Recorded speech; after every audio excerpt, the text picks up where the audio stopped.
Hola, buenas noches con todos ustedes. Una vez más nos encontramos hoy, miércoles 20 de mayo del 2026, y nos encontramos ya en la tercera noche de este ciclo de conferencias por el Día Panamericano del Ingeniero Civil. Le damos las bienvenidas a todos ustedes, colegas, ingenieros civiles, profesionales afines, docentes, estudiantes y ciudadanía en general que esta noche se ha unido para participar de esta charla. Agradecemos por estar presente en esta invitación que hace el Colegio de Ingenieros Civiles del Ecuador y los colegios provinciales, en la que estamos participando desde el día lunes hasta el día jueves 21 de mayo, hasta el día de mañana, a partir de las 19 horas, y nos estamos convocando aquí de manera virtual mediante la plataforma Zoom. Durante estas jornadas hemos contado con la participación ya en estos 2 días anteriores a destacados profesionales como el ingeniero Freddy Calorrano, quien el día lunes nos abordó el tema relacionado con la erosión regresiva del río Coca. El día de ayer el abogado Pablo Dávila con una ponencia vinculada con la contratación pública y el pago oportuno de haberes. Esta noche, en el tercer día, tenemos a 2 expositores, el doctor Javier Serrano y el ingeniero Boris Álvarez, quienes compartirán sus conocimientos en torno a la situación eléctrica del país y las soluciones para superar estas crisis, ¿no? El ingeniero Walter Mera, el día de mañana lo tendremos de invitado. Él se conectará desde España y él tendrá una intervención relacionada con la vialidad nacional y la influencia del pavimento en el efecto de isla de calor urbano. Les recordamos a todos que entregaremos certificados de participación a este ciclo de conferencias, por lo cual es necesario registrarse en el enlace que tenemos de inscripción, y lo cual equivale a las asistencias que estamos teniendo, ¿no? Igual les recuerdo, por ahí tenemos también un libro que será sorteado, un libro escrito por el ingeniero, el que es secretario ejecutivo del CICE, que nos ha cedido uno de los libros de su autoría, y que será sorteado entre aquellos que estén participando estos días, ¿no? Asimismo, estamos también recordándoles que durante estos días hemos estado grabando las sesiones que aquí hemos tenido para luego subirlas al canal de YouTube correspondiente.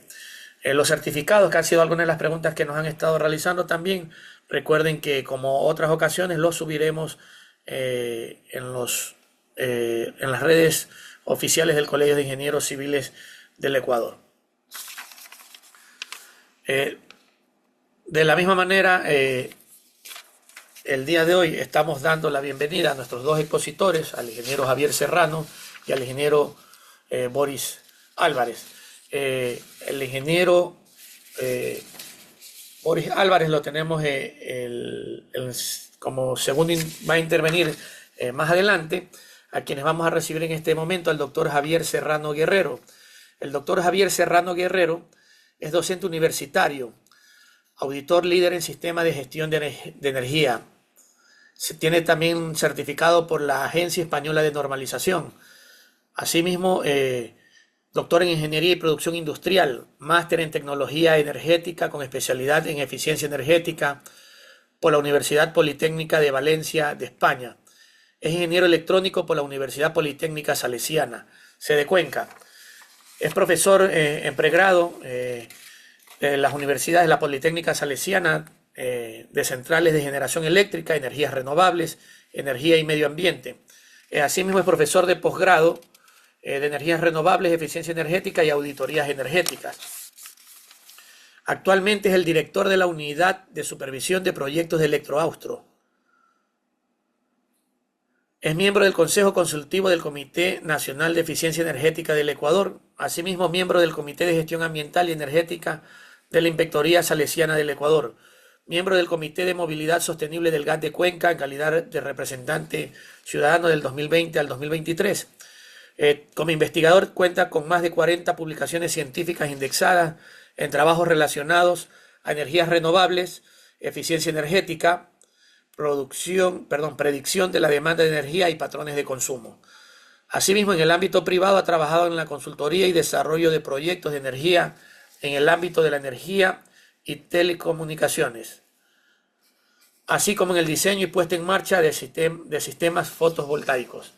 Al doctor Javier Serrano le damos la bienvenida y le agradecemos en nombre del presidente del Colegio de Ingenieros Civiles del Ecuador, del vicepresidente, de los presidentes de los colegios provinciales de nuestro país, de manera también especial a nuestro colega, el presidente del Colegio de Ingenieros Civiles de la SUAY, quien hizo el acercamiento primero para poder contar con ustedes en la exposición del tema que esta noche vamos a tocar. Doctor, buenas noches, le escuchamos. Muy buenas noches, Daniel. Para mí es un gusto poder dirigirme hacia ustedes, ¿no? A tan prestigioso colegio de ingenieros, los ingenieros civiles que impulsan, ¿no?, el desarrollo del país. Muchas gracias por la invitación y nuevamente pues, un saludo desde acá, desde la ciudad de Cuenca, un saludo a todos ustedes de parte también de la empresa, ¿no?, de Legaustro. Bueno, voy a empezar, quiero empezar mi charla hablando de las energías renovables como una solución a la creciente demanda de energía del país. En este sentido, pues les voy a hacer una presentación que va a hablar de una problemática existente en el Ecuador en el consumo de energía. Luego les voy a hablar del potencial de las energías renovables que tenemos en el país. Finalmente, también la integración de energías renovables en la red, en la red eléctrica, y un tema que no hay cómo dejar pasar hoy en día en el contexto en el que estamos es el transporte, la energía y transición a la electromovilidad. Finalmente, unas conclusiones. Bueno, hablar del parque generador eléctrico del país, estas son las últimas estadísticas disponibles que tenemos gracias a una publicación que hizo la Agencia de Regulación y Control de Electricidad. Aquí tenemos las estadísticas consolidadas del año 2025. Aquí podemos ver en esta zona eh, la potencia nominal de generación que tenemos en el país, la total, que es son estas columnas de acá, y la del Sistema Nacional Interconectado. Sí, aquí hay que puntualizar de que no todos los generadores que existen en el país están conectados al Sistema Nacional Interconectado. Sí, en total, el país cuenta con unos 9.448 megavatios instalados. Sí, de esos 9.400, 8.029 megavatios están conectados al Sistema Nacional Interconectado, que es en donde básicamente todos los consumidores nos conectamos, ¿no? La diferencia se da básicamente por el sector petrolero, que tiene centrales de generación térmicas, especialmente en el nororiente del país, que abastecen la producción petrolera del país, ¿no? Ahí está la diferencia. Sin embargo, continuando con este asunto, vemos que la potencia instalada en hidroeléctricas llega a 5.388, en energía eólica en 71 megavatios, fotovoltaica 29, biogás 156, perdón, biomasa 156, biogás 11.12, ¿no? En energías centrales no renovables, de energía no renovable, tenemos 3.792. Ahí vemos las tres tecnologías que tenemos en el país: motores de combustión interna, turbinas de gas y turbinas de vapor. Sí, en el sistema interconectado, como le vemos, básicamente esta parte permanece sin variación. El cambio se da acá, ¿no? En las centrales térmicas, en donde tenemos únicamente en el Sistema Nacional Interconectado 2.300 megavatios, principalmente motores de combustión interna, pero también turbinas de gas y turbinas de vapor, ¿no? La capacidad de importación también es importante indicar. Tenemos una interconexión con Colombia con el Sistema Nacional Interconectado de 525 megavatios y con Perú 110 megavatios, ¿no? Así es como está actualmente el sistema eléctrico nacional en su parte generadora, ¿sí? Por otro lado, aquí tenemos una estadística de cuánto hemos producido con nuestras centrales, cuánta energía hemos producido al año desde el 2013 al 2023, y acá completamos los datos nuevos del 2024 y 2025. vemos básicamente que la demanda del Ecuador, las barras son la cantidad de energía en este eje y en este otro, la línea tomate indica el porcentaje de crecimiento anual, ¿no? Aquí está el cero del porcentaje de crecimiento. Lo que vemos es que en el 2020, debido a la pandemia, hubo un decrecimiento de la demanda, que es el único caso, digamos, el único año, y luego vemos valores de entre el 4% e incluso del 2022 al 2023 de casi el 10%. Y si hacemos relación 2024-2025, tenemos un crecimiento de la demanda del 11% básicamente, ¿no? Es decir, el país experimenta un crecimiento muy acelerado en su demanda de energía eléctrica. Aquí les voy a poner otro ejemplo que es muy interesante. Aquí podemos ver los días de máxima demanda del país del año 2024 y del año 2026, ¿sí? En el año 2024 tuvimos una demanda pico de 5.063 megavatios aproximadamente. Siempre esta hora justamente es la hora pico, ¿no? Más o menos las 7:30 de la noche, ¿no? Que estamos alrededor de este punto de acá. Sin embargo, miren, ya han pasado 2 años y resulta que el día de mayor demanda del 2026 ha sido el pasado jueves 14 de mayo, ¿sí? Justamente a las 17:30 tuvimos una demanda de 5.438. Si le hacemos relación, prácticamente son 400 megavatios adicionales que ha crecido la demanda en potencia pico, ¿no es cierto?, en hora pico, en 2 años, ¿sí?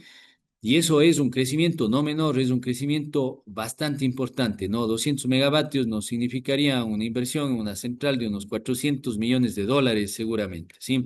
Algo curioso que pasa también es que los días jueves son los días de mayor demanda, ¿no? Generalmente entre miércoles y jueves están las mayores demandas y vemos curiosamente de que el 11 de abril del 2024 fue jueves, el día de mayor demanda de ese año, y de lo que va del año tenemos el jueves 14 de mayo, ¿no? Posiblemente este jueves puede ser que supere esta demanda, tenemos que ir viendo cómo evoluciona, ¿no? Entonces la demanda es creciente, ¿no? En el país. Por otro lado, también es interesante ver eh, cómo consume energía el país por sus diferentes sectores. Según las últimas estadísticas consolidadas que tenemos, hay un documento que les adjunto acá por si de pronto les interesa ver esta información, hay mucha información disponible. En el año 2024, el transporte, el sector del transporte eh, consumió el 54% de la energía del país, ¿sí? Seguido de la industria el 16,5%, luego el sector residencial el 13%. Entonces, más de la mitad de energía que se consume en el país se debe a básicamente el transporte, ¿no? Vehículos privados, taxis, buses, camiones, transporte pesado, etcétera, ¿no? Por sector. Ahora, si vemos por energía final, es decir, la energía que utilizan ya los consumidores, podemos ver que el mayor energético, la mayor fuente de energía final que tiene el país es el diésel con 33,5%, seguido de la gasolina, 26,8%. Eso sumado al GLP, el 10,6%. Vemos que solamente en derivados de combustibles fósiles más, obviamente aquí podemos tener el fuel oil, el coque, etcétera. Vemos que prácticamente el consumo de productos que son no renovables llegan a más del 80% en el país, ¿no? Y solamente el 18% de la energía que se consume en el país es energía eléctrica. Eso hay que tenerle muy presente porque muchas veces pensamos que nuestra matriz energética es bastante limpia y en realidad no lo es, ¿no? Tenemos nuestra matriz de energía eléctrica sí es bastante limpia, bastante renovable en un 80%, pero el resto de las componentes del consumo son básicamente combustibles fósiles, ¿no?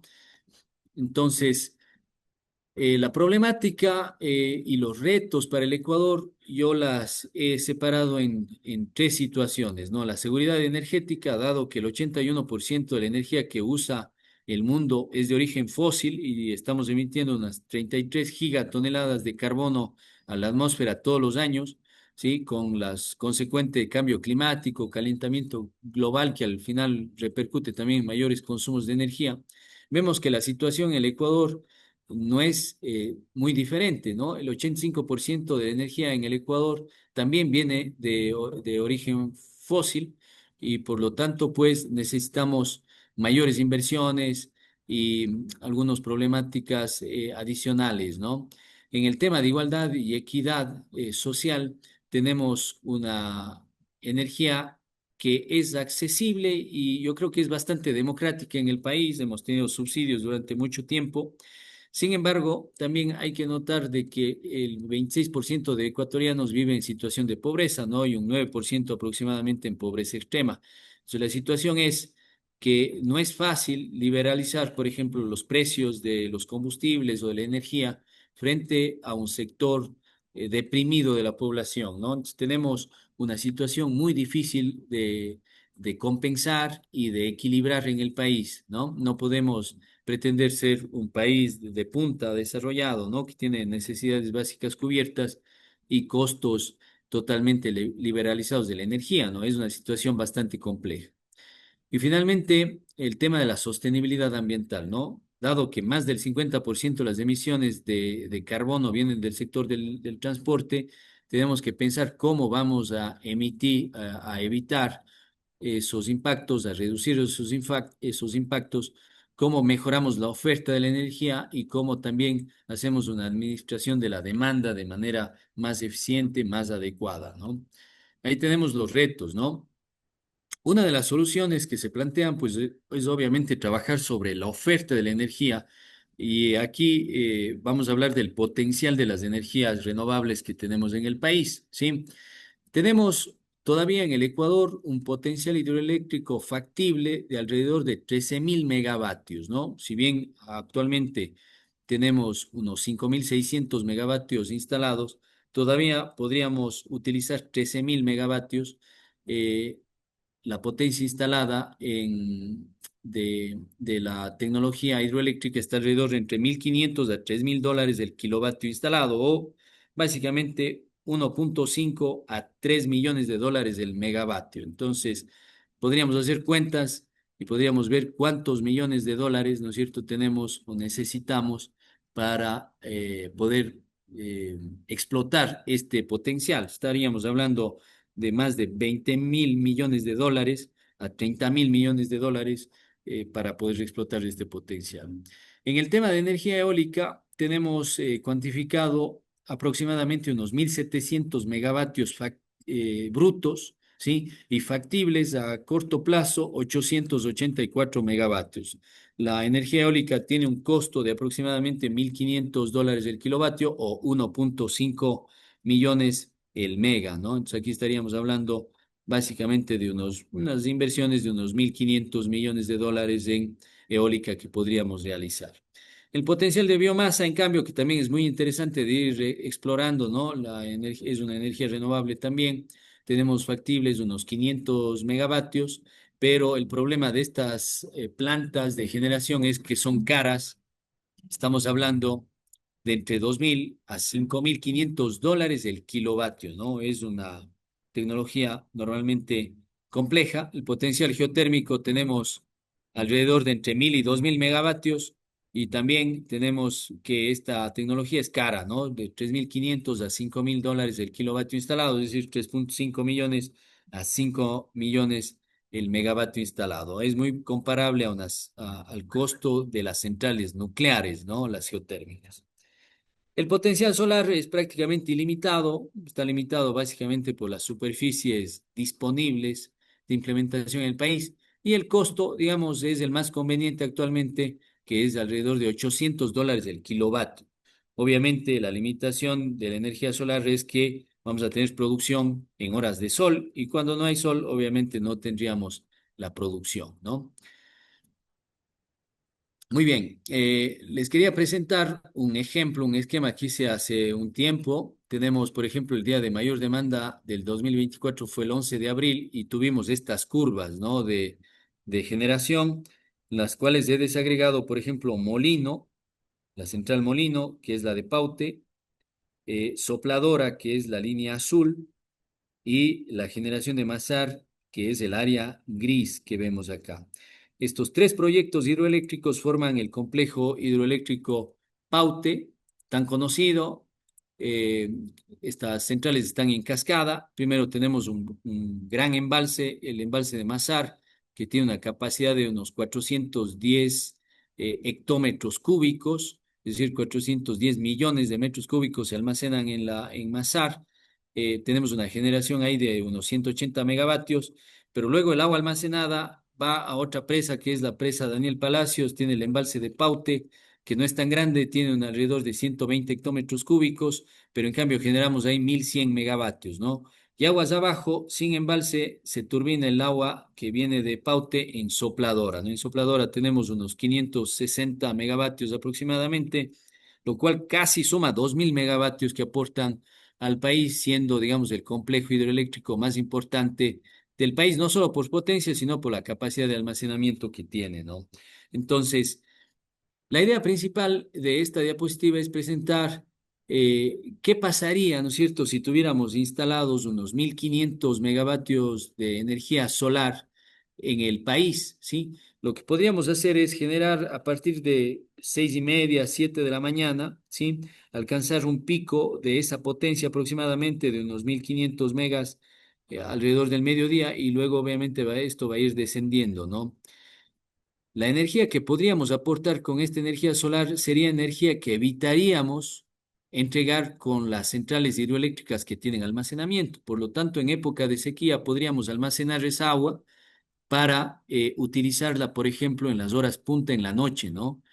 Por lo tanto, para este día, por ejemplo, vemos que en Masar, Molino y Sopladora entregaron aproximadamente un 23% de la energía del país con 1500 megas que son factibles de incorporar en poco tiempo, en unos 3 años posiblemente, podríamos cubrir el 10% de la demanda y ahorrar mucha agua en época de estiaje que sería muy útil para, para el sistema eléctrico del país, ¿no? Aquí están las cotas en esos días, ¿sí?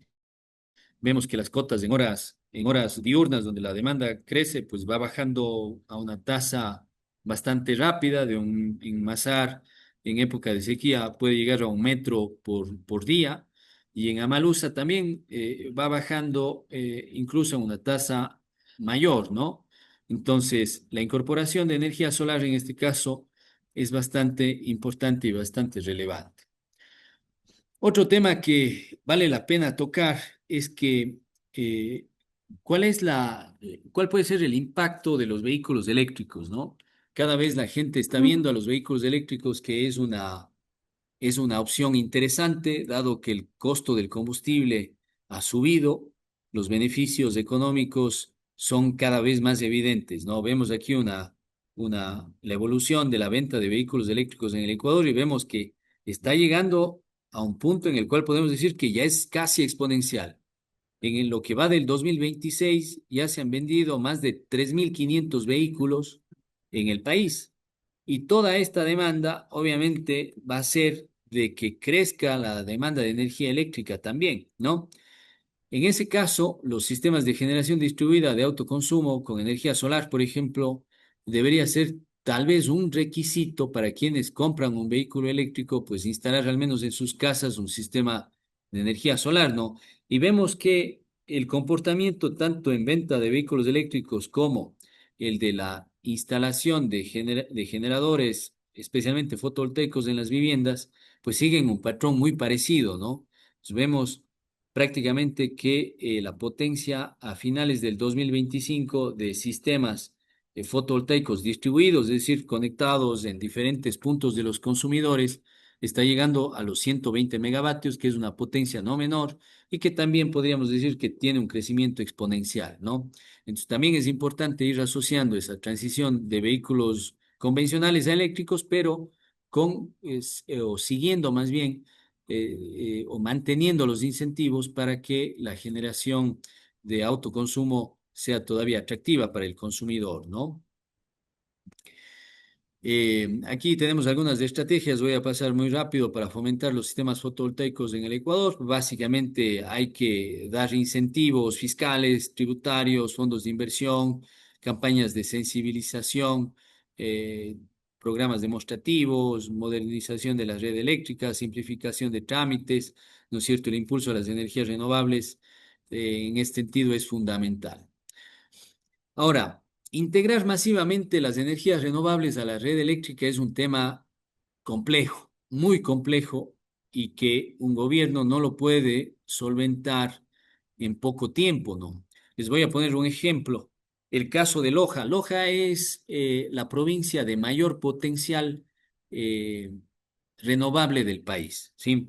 Actualmente por Loja se evacúan alrededor de 299 megavatios, ¿sí?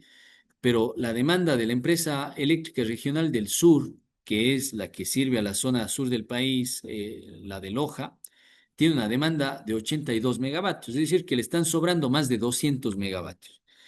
Y adicionalmente a esta potencia que ya se genera en la provincia de Loja, pues tenemos proyectos como el Billonaco 2 y 3 que suman unos 110 megas, un fotovoltaico La Ceiba que le llaman 200 megavatios, eh, el proyecto Matala, el eólico del Naranjo, el eólico de Huangarcucho, el eólico de Quilanga, que fácilmente, como vemos aquí, suman unos 550 megavatios adicionales, ¿sí? Hay un potencial de generación. Sin embargo, por ejemplo, podemos ver que la red de transmisión que conecta la subestación Yanacocha en Loja con la subestación Cuenca, que a su vez conectan el Sistema Nacional Interconectado, tiene una potencia de unos 200 MVAs o 200 megavatios, ¿no? Frente a un potencial de más de 500 o 600. Por lo tanto, toda la generación que podríamos colocar acá no es fácilmente evacuable hacia acá. Entonces, ¿qué se tiene que hacer? Repotenciar el Sistema Nacional de Transmisión. Pero hacer eso implica desconectar estas redes para hacer otras o repotenciar las mismas. Es como hacer una operación de corazón abierto a un paciente, ¿no? No le podemos desconectar porque se nos muere. Lo mismo le pasa al país. Es un esquema muy complejo de coordinación, de repotenciación del sistema que no es tan rápido como quisiéramos, ¿no? Ese es uno de los problemas que tenemos en el país y que hay que ir resolviendo poco a poco y que lamentablemente en 10 años no se realizaron mayores inversiones, ¿no? Y que el gobierno actual se enfrenta a un problema de una magnitud colosal, diría yo, en el tema de repotenciación de redes y de incorporar nueva generación. Bueno, en el tema del transporte, por ejemplo, hemos hecho en nuestro grupo de investigación en la universidad algunas estimaciones. En Cuenca, el 60% de la energía que se consume es por el sector eléctrico. Tenemos más de 128.000 vehículos en circulación desde el 2015, utilizando básicamente gasolina, los cuales obviamente tienen consecuencias ambientales, ¿no? Con emisiones de contaminantes, etcétera. Sin embargo, también hemos mapeado el potencial fotovoltaico que existe solamente considerando los techos de la ciudad de Cuenca. Y vemos que el potencial energético solar que tenemos, considerando la energía solar fotovoltaica, es de más de 3 veces el consumo eléctrico actual, ¿no? Con 36 metros cuadrados podríamos cubrir todas las necesidades energéticas de una vivienda, incluyendo la demanda que requeriría un vehículo eléctrico, ¿no? Adicionalmente, también podríamos ir sustituyendo buses eléctricos perdón, buses a combustión por buses eléctricos y ahorrar por cada bus unas 13 toneladas de CO2, ¿no? Entonces, bueno, la transición del transporte hacia un transporte más sostenible involucra que sea un transporte eléctrico y resulta que esta energía eléctrica tiene que venir de fuentes limpias, ¿no? Ese es el gran desafío y vemos que actualmente la demanda de estos vehículos eléctricos es muy acelerada, por lo cual si el crecimiento ya normalmente de la demanda de energía en el Ecuador es ya por sí acelerado, vamos a ver en los próximos años tal vez con una demanda creciente en tasas que antes no se habían visto. Entonces tenemos algunos desafíos en el país por cumplir, entonces tenemos que iniciar lo antes posible con proyectos hidroeléctricos, como por ejemplo Cardenillo, Santiago, eh, en Zamora, y también no nos olvidemos de las pequeñas hidroeléctricas, ¿no? Hay mucho potencial en nuestros ríos.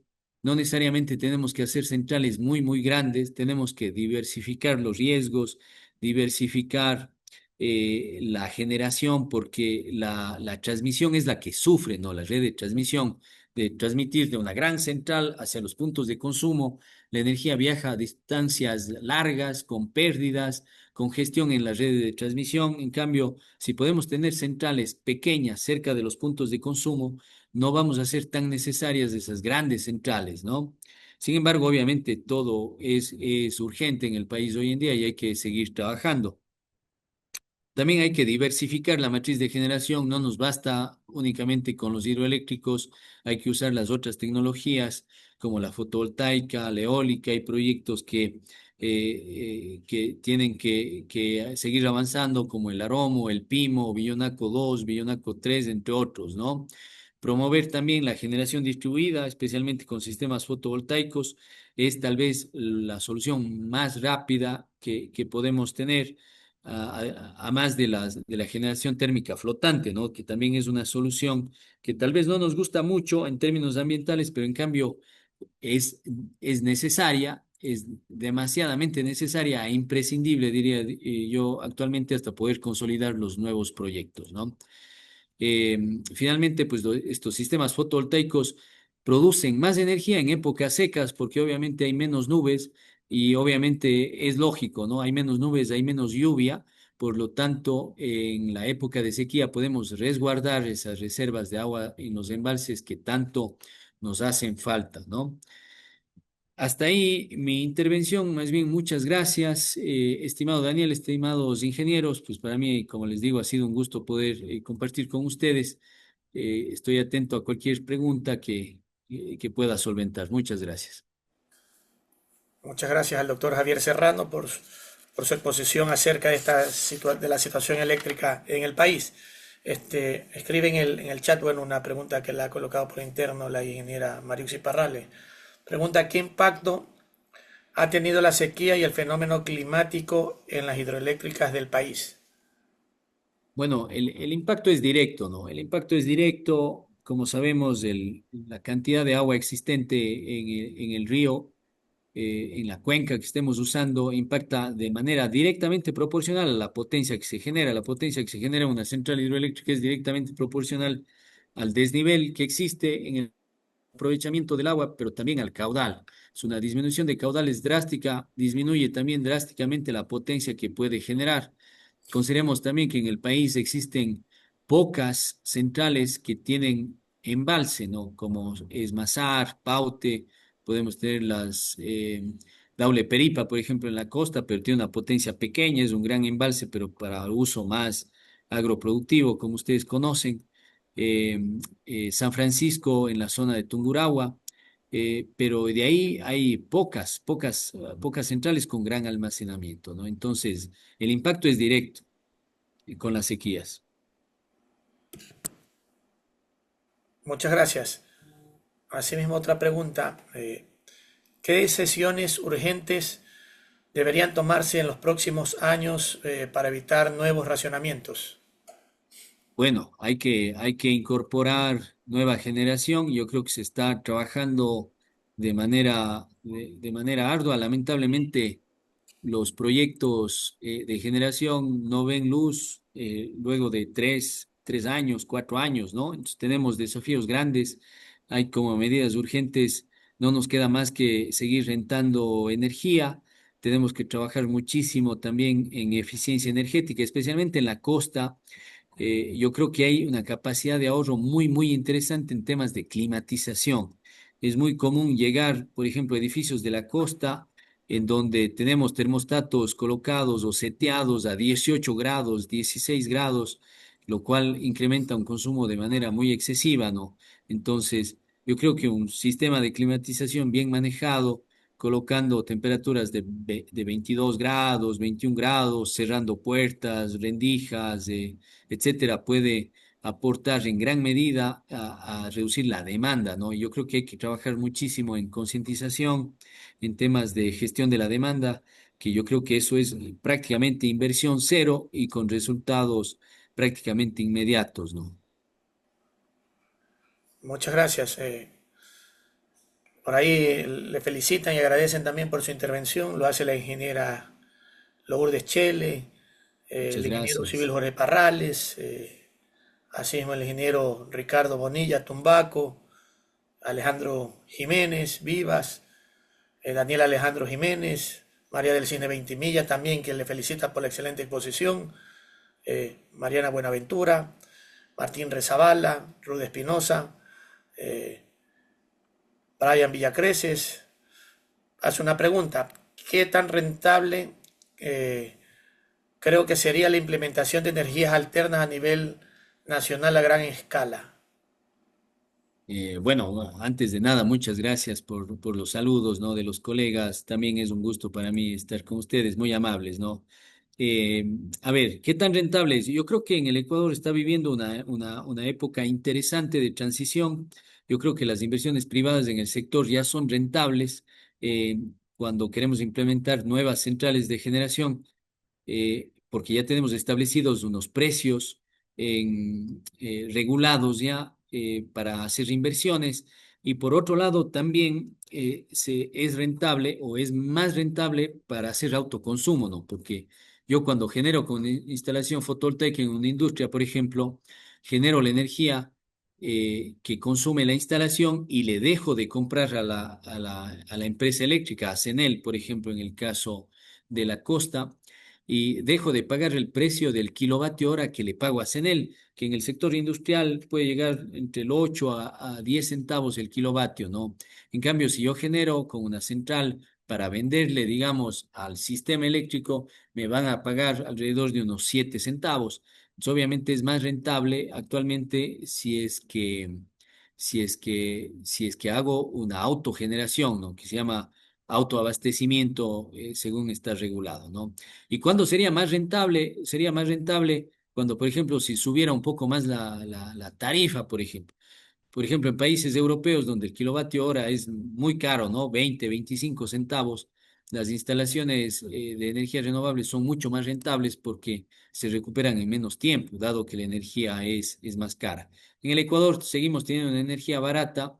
Un sistema implementado de este tipo en una industria se recupera en unos 7 años, ¿no? Entonces, no es malo, pero de pronto muchos empresarios ven inversiones en retornos de inversión de menos de 3 años, ¿no? Entonces, por ahí les puedo dar una información como para que la tengan de referencia. Muchas gracias. Asimismo se suma a estas felicitaciones el ingeniero José Aguirre. Felicitaciones al ingeniero Serrano por su excelente exposición del tema, con mucho conocimiento desde el Colegio de Ingenieros Civiles de Imbabura. Es el señor presidente del Colegio de Imbabura. Muchas gracias, ingeniero Aguirre, por encontrarse aquí. El ingeniero Anuar González también, muchas gracias.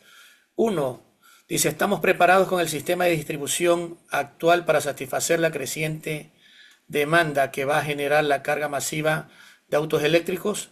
Y dos, ¿cuál es la solución a mediano y largo plazo para solucionar el déficit de energía eléctrica en el país?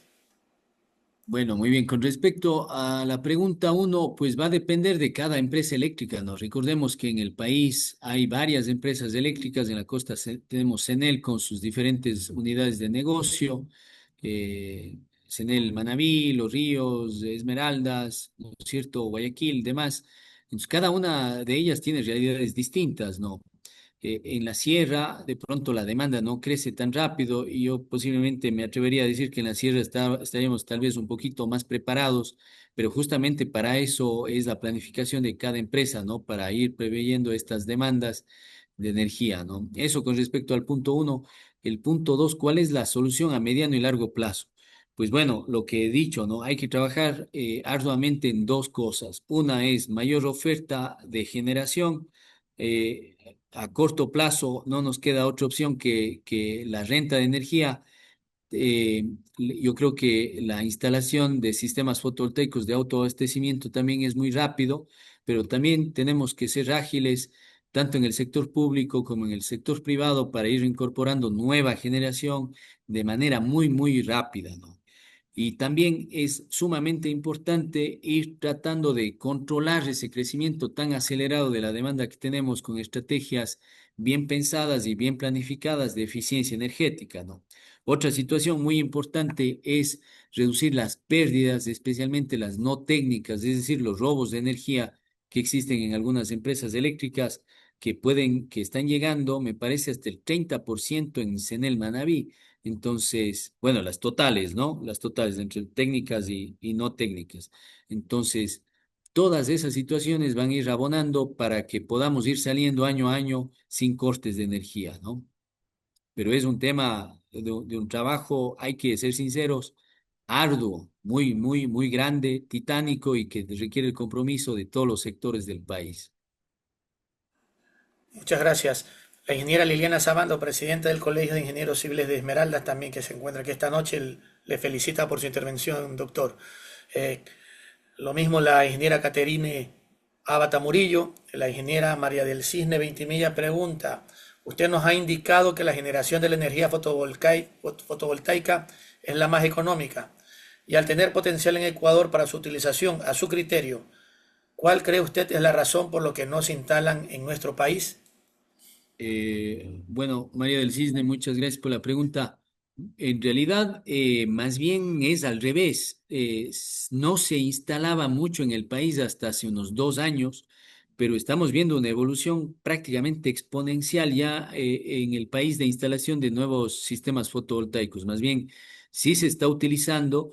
Todavía tal vez las tasas de ingreso, ¿no es cierto?, en el país todavía no es tan alta como quisiéramos, pero estamos viendo una evolución muy, muy interesante y si quieren de pronto le regreso la diapositiva. No sé si estoy proyectando todavía, sí, ¿no? Se Eh, está está proyectando. por acá. Mire, mire cómo ha sido la evolución de la energía solar fotovoltaica, ¿no? Miren, teníamos casi nada en el 2019 y esta tasa, miren, del 2024 al 2025 se duplicó la potencia instalada en sistemas de autogeneración con energía solar. Seguramente lo que va a pasar este año, 2026, es que esto se va a volver a duplicar y tendremos una curva por acá. Tal vez ya tendremos unos 200 o 300 megavatios, ¿no? Para finales de 2026. Y la recomendación es que sigamos manteniendo estas regulaciones que sí le han dado resultado al país y que sigamos abonando, ¿no? Y eso ha hecho, fíjense ustedes, con la demanda mucho mayor, al menos que en lo que va del año y sin Colombia todavía no tengamos cortes de energía, es porque sí se ha ido aportando de manera interesante en nueva generación. Obviamente nos hace falta mucho más, ¿no? Y hay que seguir trabajando en eso. Muchas gracias. El ingeniero Carlos Mora Beltrán. Muchísimas gracias, doctor. De paso, es el secretario ejecutivo del CICE, del Colegio de Ingenieros Civiles del Ecuador. Él nos pregunta, por favor, si nos puede informar cuál es la capacidad de generación instalada en el país y la capacidad de transmisión instalada. Sí, a ver, la capacidad en generación del país instalada es de unos 9.400 megavatios, de los cuales unos 8.050 aproximadamente están en el Sistema Nacional Interconectado. Como les decía al inicio, la diferencia se debe a que tenemos capacidad de generación instalada en el nororiente del país, en los campos petroleros, ¿no? Que esa energía no se interconecta al Sistema Nacional, sino más bien es para la producción de energía o producción de petróleo, digamos, más bien. La capacidad de transmisión instalada en el país, pues depende, normalmente se mide en kilómetros y depende del nivel de voltaje que tenga, ¿no? Nosotros tenemos en transmisión la más alta, el más alto voltaje, 500 kilovoltios o 500.000 voltios, luego tenemos 238 y 230, perdón, kilovoltios y 138 kilovoltios. Es una capacidad interesante, sin embargo, en algunas secciones y hay congestión y es necesario repotenciación, ¿sí? Lo cual obviamente también es un cuello de botella para ir ingresando nueva generación, ¿no? O sea, ahí tenemos también inconvenientes a nivel del país de poder ir solucionando eso a la par del crecimiento de la demanda, que es muy acelerado. Perfecto, muchísimas gracias. Pregunta también Ricardo Andrés Bonilla Tumbaco. ¿Considera que quizás la relación costo-beneficio aún influye en la implementación de celdas fotovoltaicas o se debe más al, perdón, o se debe más al desconocimiento general de estas alternativas? Bueno, yo creo que hay de las dos, y yo me atrevería a decir que más bien ahorita la mayor barrera es la del costo-beneficio con recuperaciones de inversión de alrededor de 7 años. A muchos empresarios sí les hace pensar, ¿no? Y de pronto también a un usuario residencial también, ¿no? Yo creo que, al menos desde mi perspectiva, tal vez estoy sesgado en eso. Yo pienso que tal vez la población ya conoce mucho, ha visto y sabe cuál es el funcionamiento más o menos general de un sistema, al menos solar. Eh, Tal vez más bien va por el tema costo-beneficio, ¿no? Todavía, tal vez a quien le hace falta, ¿no es cierto?, un flujo para vivir normalmente, pues gastarse unos 2.000, $3.000 en un sistema fotovoltaico tal vez se hace complicado. Muchísimas gracias. Creo que de esta manera terminamos esta primera parte de la exposición de esta noche. Hoy día que estamos invitados al doctor Javier Serrano y al ingeniero Boris Álvarez. Ellos están en esta noche tratando el tema energías renovables como solución a la creciente demanda de electricidad en el Ecuador. Le agradecemos al Estimable. doctor Javier Serrano por su importantísimo aporte eh, a este ciclo de conferencias que por el Día Panamericano del Ingeniero Civil pues hemos llevado estos días de antemano, y sabemos que va a estar todavía por aquí en el caso de que salga alguna otra pregunta relacionada en nuestra siguiente intervención eh, por parte del ingeniero Boris Álvarez. El ingeniero Boris Álvarez Rodas es ingeniero civil con una sólida trayectoria como profesional y académica de cuarto nivel y más de 19 años de experiencia en el sector público y privado, especialmente en infraestructura civil, proyectos de generación hidroeléctrica, en consultoría, agua potable, saneamiento, fiscalización y gestión de proyectos. El ingeniero Álvarez cuenta con una formación técnica y académica orientada a la gestión y ejecución de proyectos de ingeniería. Él es ingeniero civil de la Universidad de Cuenca, tiene una pasantía internacional en estructuras y tecnología de la construcción en el Instituto Superior Politécnico José Antonio Echeverría de Cuba. Es máster en cooperación internacional al desarrollo, mención gestión y dirección de proyectos de la UNIR. Es magíster también en ingeniería civil, mención construcciones y saneamiento del SPOL. Esta combinación a él le ha permitido integrar criterios técnicos, ambientales y de gestión en proyectos de gran complejidad y de alcance territorial. Él actualmente es parte de la unidad de supervisión de proyectos, es jefe de ingeniería civil en el Austro SA, en Cuenca, Ecuador. De esa forma, participa en la evaluación de factibilidad y diseños definitivos de proyectos hidroeléctricos. También ha sido supervisor de proyectos. Él de esta forma también ha estado vinculado en la coordinación de estudios para determinar el impacto ambiental de obras.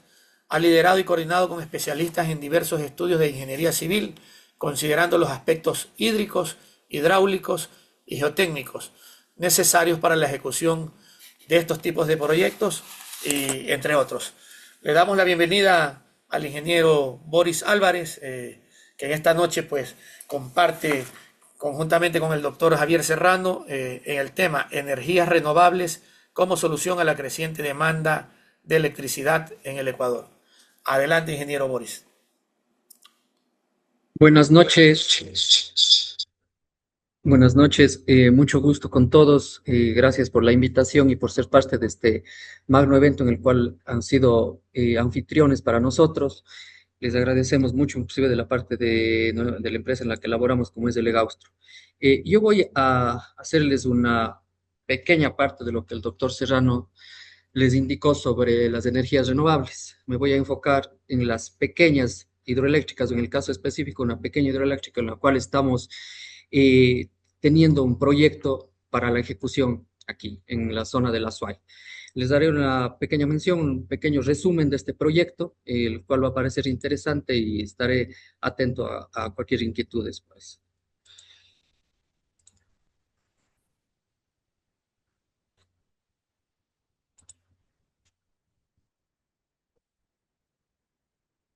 Bueno, como les decía, voy a tomar una pequeñísima parte de la exposición del ingeniero Javier. Vamos a hablar sobre el proyecto multipropósito Yanuncay. Este es un proyecto impulsado por el EGAUSTRO, que está ubicado en la ciudad de Cuenca, en la provincia de La Suay. Este le podemos denominar un proyecto multipropósito. Eso es lo interesante en lo cual voy a exponer el día de hoy.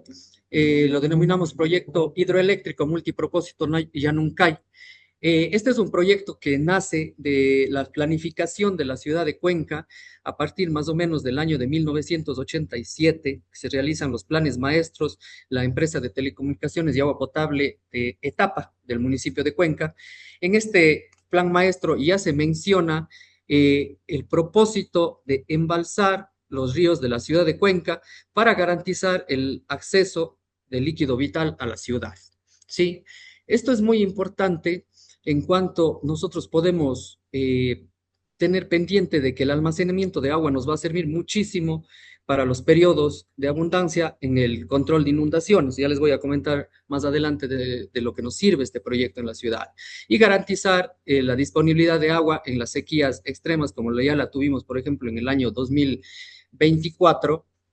Inclusive se sintió súper duro aquí en la ciudad por 160 días de sequía. Eh, este proyecto es muy interesante y de manera general nada más podemos mencionar el déficit que tenemos de agua a nivel mundial, nacional y regional. A nivel mundial tenemos un déficit de 2 millones de personas que carecen de agua segura, agua potable a nivel mundial. A nivel nacional, según la fuente del ARCA, tenemos un déficit, o no, perdón, un déficit, un no acceso de la gente al agua potable de 3 millones de personas. 3 millones de personas no tenemos acceso, no tienen acceso a agua segura, agua limpia y agua potable en el país. Ahora, la mayor población que nos abastecemos del agua potable en el país, el agua viene de los páramos. Ahí viene el proyecto que el cual les voy a mencionar. ¿No es cierto? Los páramos son importantísimos para el abastecimiento de agua potable para el país. Y esta amenaza de los páramos es lo que también enfrentamos riesgos para el abastecimiento de agua potable en todas las ciudades. Ustedes saben que en el callejón interandino nosotros generamos el agua en los páramos, en los humedales, es donde nosotros podemos abastecernos.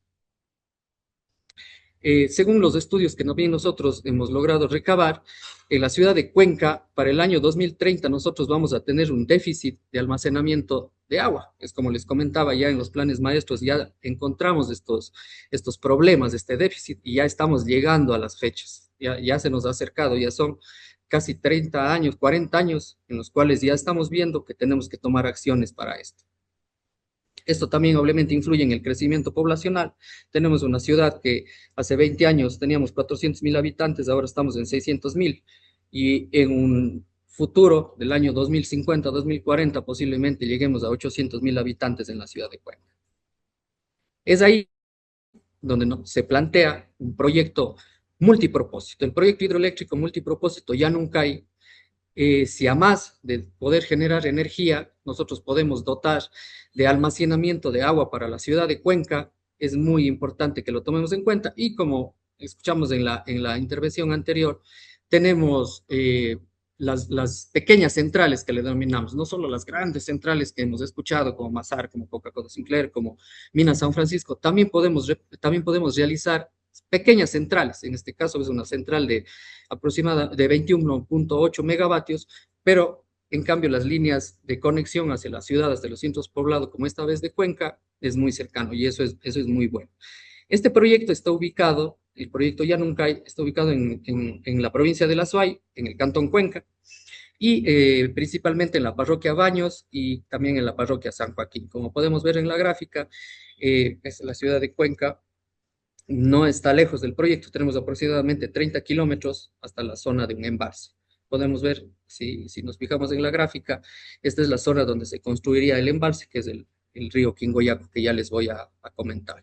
Estamos a una altura aproximada de 3.550 metros sobre el nivel del mar, donde se iniciaría el proyecto con la represa.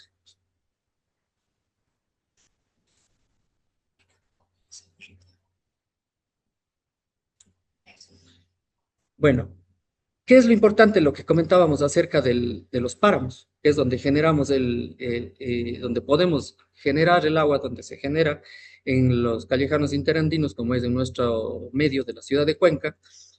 Aquí tenemos mapeado lo que sería el área de la cuenca del Llanuncay, ¿sí? Si tomamos en cuenta esto, tenemos en el mapeo que hemos realizado, repito de nuevo, hay 6.900 hectáreas de páramo intervenido en toda la cuenca. De los 41.000 hectáreas del área de la cuenca, 6.900 hectáreas están intervenidas. ¿Qué quiere decir esto? Que se ha cambiado el uso de suelo, ¿sí? Se está ampliando la frontera agrícola, están cambiándose el uso de suelo, se está realizando otras actividades en la zona del páramo. Entonces, esto viene a dar nos viene a dar como un proyecto integral, ¿sí? No solo es la generación de energía que podemos realizar, no solo es almacenar agua para el abastecimiento de la ciudad, es cuidar el páramo donde nosotros producimos el líquido vital para todos los lugares que nosotros queramos hacer un proyecto, ¿no? Nos adentramos un poco más en el área, si podemos, nos podemos enfocar en esto. El área de la cuenca que sirve de abastecimiento para el área de la cuenca hídrica del Llanuncay se llama el área del Quingoyaco, la cuenca del Quingoyaco. Esta tiene un área de 11.000 hectáreas. ¿Sí? Es un área bastante grande, consta de 3 ríos principales que son el Cancán, el Sixihuayco y el Quimsachogle. Lo interesante de esta imagen es ver la manera en que está intervenida el páramo, está intervenido el páramo. Tenemos el 37% de toda la zona está intervenido con cambio de uso de suelo, mayoritariamente, como podemos observar en la gráfica, el pastoreo de animales. Es claro, o sea, se ha cambiado el uso de suelo, el pajonal desaparece, tenemos muchos potreros que se están ampliando la frontera agrícola y esto evita que en las épocas de lluvia el pajonal funcione como la esponja natural, como todos podemos conocer, funciona para retener el agua y ya no se retiene el agua, generando grandes problemas de abastecimiento o de escurrimiento del agua. Otro factor que nos dificulta, o más bien dicho, nos genera problemas es que al no tener el pajonal y la esponja natural, las lluvias fuertes producen escorrentías más grandes y mayores crecidas y destrozos en la zona baja, como mostraré más adelante. Están las consecuencias del daño del páramo en esta zona. Yéndonos un poco más específicos, podemos encontrar la zona del embalse que se plantea realizar. Es una zona de embalse de 183 hectáreas de inundación. Como podemos ver, están los 3 afluentes principales de esta cuenca del Quingoyaco, del río Quingoyaco, que es en la parte alta, que es el río Cancal, el Quimsachoglio y el Sixihuayco, ¿sí? Aquí es también mucho más interesante porque podemos ver, mientras más nos vamos acortando o nos vamos centrando en el área de interés, el páramo intervenido asciende al 67%. En la imagen podemos observar, es claro el ejemplo, de cómo se cambia el uso de suelo. Son fotos muy decidoras, por decirlo así, de que tenemos que hacer algo. Y es ahí donde entra el proyecto multipropósito Llanuncay. No solo generar energía, no solo el abastecimiento para el agua, sino cuidar las fuentes donde podemos producir esto, donde se produce el agua, donde tenemos. Ese es el principal proyecto, vale hacer este análisis para que tengamos un contexto completo sobre el proyecto. Vamos a cuidar, se planea obviamente cuidar las zonas de recarga hídrica, que es lo principal y lo esencial que tenemos que hacer para las futuras generaciones de la ciudad de Cuenca. Aquí les hago un pequeño mapeo de lo que es el proyecto. En general, es un proyecto, digamos que bastante compacto. Es un proyecto que nos va a generar 21.8 megavatios de electricidad y a la vez, como les denominamos el multipropósito, dotarnos de agua potable con el embalse y las estructuras y toda la infraestructura que nosotros construyamos en esto. ¿Por qué hablamos de dotar de agua potable? Eso también se me estaba yendo. En la parte ya baja de la cuenca nosotros tenemos una planta de agua potable denominada Sustar. En Cuenca tenemos 3 plantas potabilizadoras de agua principales, las plantas de Tixán, planta del Cebollar y la planta de Sustar, las que les estoy comentando. Las plantas del Cebollar y de Tixán abastecen aproximadamente el 60% de la ciudad de Cuenca de agua potable, y la planta de Sustar, que se encuentra aquí abajo, de la cuenca que estamos denominando del Llanuncay, abastecería ahora y a futuro al 40% de la población de Cuenca. Esta planta tiene que ser abastecida del proyecto multipropósito Yanuncay para las proyecciones para las proyecciones de los 50 años venideros. La planta tiene una capacidad de 460 litros por segundo de producción, aproximadamente ahora está entre los 280 o 300 litros produciendo, pero para la ampliación de la planta se necesita producir de 700 a 800 litros para abastecer hasta los próximos 50 años. Es ahí donde entra el proyecto multipropósito para dotar de agua en épocas de sequía. Como les decía, ya tuvimos problemas en el 2024 de abastecimientos de agua. Aquí el río, por ejemplo, el río Yanuncay, tuvo un caudal muy bajo en la sequía del año 2024, pero una cuenca regulada que nosotros tenemos en la cuenca del Machángara, que tenemos embalses, pudo abastecer de manera continua a la ciudad de Cuenca de agua potable. Eso es algo muy importante que debemos decir, pues inclusive de esos embalses se hizo un trasvase para las otras plantas para no quedarnos sin agua y evitar una catástrofe sanitaria en la ciudad de Cuenca en los 160 días que tuvimos de sequía. Si podemos ver en la imagen, esta es la zona del embalse, esta es la zona donde se construiría la presa, estamos a 3.500 metros sobre el nivel del mar, almacenaríamos 21 millones de metros cúbicos de agua con una inundación de 183 hectáreas. ¿Sí? Bueno, les voy a hacer rápidamente indicarles el proyecto. Tenemos una zona de embalse, la presa es una presa de terraplén, de tierra compactada, que se planea construir aquí, ya les voy a dar los detalles más adelante. Tenemos una conducción de tubería enterrada de HDPE de 7.8 kilómetros y de 1.800 milímetros de diámetro. En la parte de aquí, nosotros generaríamos en la primera central hidroeléctrica Soldados 7.2 megavatios de energía limpia. Eso es lo que tenemos que saber, energía limpia. Volvemos a captar de una segunda captación denominada Ixcayrumi y la captación Yanuncay, un caudal de 5.5 metros cúbicos por segundo, ya del agua turbinada también de Soldados, y conducimos hacia una siguiente central, porque es un proyecto en cascada, centrales en cascada. Conducimos 4.5 kilómetros en tubería de HDPE enterrada de 2.000 milímetros de diámetro. La mitad del trayecto es en tubería enterrada y llegamos a una zona obviamente un poco más difícil topográficamente, en la cual se planifica, más bien dicho, está diseñado un túnel de 4 kilómetros de conducción para la central Soldados Yanuncay, que está más abajo, que generaríamos los 15 megavatios faltantes. Es un proyecto bastante compacto, les digo en manera general, como ya les voy a detallar las partes de cada uno del proyecto. Como podemos ver, tenemos una línea de transmisión que es como indicaba el doctor Serrano, son líneas de transmisión mucho más cortas, eso es lo interesante hacia el centro de Cuenca, ¿no? Son 30 kilómetros de línea de transmisión en la cual se conectaría a una subestación de aquí, de la ciudad de Cuenca, denominada Turi, a 69 kilovoltios. Entonces, eso es muy conveniente, ¿no? Por eso hablábamos de las pequeñas centrales. Bueno, en detalles del proyecto, ya desglosándole, tenemos una presa a construirse a 3.500 metros sobre el nivel del mar. Esta presa es de tierra, de presa homogénea de tierra. El material se va a sacar de las mismas áreas libres de aprovechamiento que tenemos en la zona, que ya tenemos.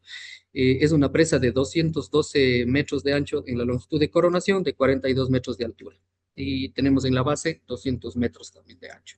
Es una presa bastante robusta, una presa con todos los diseños y la tecnología que se puede realizar en el Ecuador. Como sabemos, no es la única que se han construido en el país, hay muchas presas, inclusive de mayor magnitud. Aquí planeamos embalsar 21 millones de metros cúbicos de agua.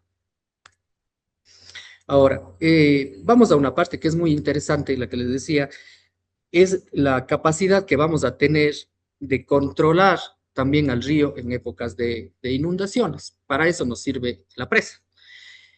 En las imágenes que podemos ver aquí es una creciente del río, la inmensión del río Yanuncay con todos sus afluentes.